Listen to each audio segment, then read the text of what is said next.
পূর্ব ধলাইয়ে একটি বেসরকারি স্কুলের শিক্ষিকাকে শ্লীলতাহানির অভিযোগে ধলাই থানায় মামলার পরিপ্রেক্ষিতে ধলাই থানাধীন পালংঘাট পুলিশ এই ঘটনার সাথে জড়িত দুই যুবককে আটক করে। জানা গিয়েছে, সোমবার 18ই নভেম্বর স্কুল থেকে বাড়ি ফেরার পথে রাস্তায় দুই যুবক ওই স্কুল শিক্ষিকাকে শ্লীলতাহানির চেষ্টা করে। পরে ওই শিক্ষিকা স্কুল কর্তৃপক্ষকে বিষয়টি অবগত করালে স্কুল কর্তৃপক্ষ তার বাড়িতে খবর দিলে পরিবারের সদস্যরা স্কুলে পৌঁছে শিক্ষিকাকে বাড়ি নিয়ে যান। এক সূত্র মতে জানা গিয়েছে, উভয় পক্ষ বিষয় মীমাংসা করলে দুই যুবকের অসম্মতি প্রকাশ করলে তাহা সম্ভব হয়নি। এদিকে সোমবার সন্ধ্যারাতে দুই যুবককে আটক করতে সক্ষম হয় পুলিশ।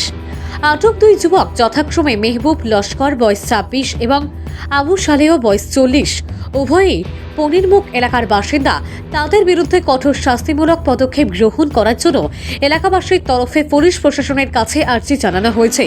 শিক্ষিকার পরিবারের সদস্য সহ স্থানীয়রা সংবাদ মাধ্যমের মুখোমুখি হয়ে ঘটনার সঙ্গে জড়িত যারা রয়েছেন তাদেরকে উপযুক্ত শাস্তি প্রদান করার জন্য প্রশাসনের কাছে দাবি রাখেন।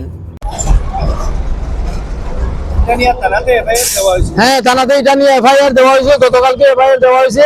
এফআইআর দেওয়ার সঙ্গে সঙ্গে পালংঘাট থানাতে এফআইআর দেওয়া হয়েছিল। এফআইআর দেওয়ার সঙ্গে সঙ্গে পালংঘাট থানার ভারপ্রাপ্ত ইনচার্জ ওনার স্টাফ নিয়ে, ওনার দলবল নিয়ে ছেলে দুটাকে রাত্রে 11টার মধ্যে পাকড়াও করেছেন। পরে ধলাই থানাতে এনে উনি জমা দিয়েছেন। এখন ধলাই থানা থেকে ওনারা সেই কার্যক্রম কিভাবে করতে হয় সেটা করে যাচ্ছেন। তার জন্য আমরা ওনাদেরকে ধন্যবাদ জানাচ্ছি এবং ভবিষ্যতে আমাদের সামাজিক যে সংস্থা যেটা আছে সেই সংস্থার তরফ থেকে আমাদের হিন্দু মুসলিমের মধ্যে এভাবে কোনোদিন এইভাবে দুর্ঘটনা ঘটেনি। আজ আমাদের প্রথম পরিণমুখে হয়েছে, গতকালকে হয়েছে। সেজন্য আমরা অত্যন্ত দুঃখিত এবং মর্মাহত। তাই জনগণের কাছে তথা মিডিয়ার কাছে আমাদের আবেদন থাকলো যাতে আমাদের ভবিষ্যৎ নিরাপত্তার জন্য পুলিশ প্রশাসনকে যেন আপনারা কিছু বলে থাকেন, এই বলে আমার বক্তব্য। হ্যাঁ, পরিষদ থেকে এখন আবেদন জানানো হয়েছে।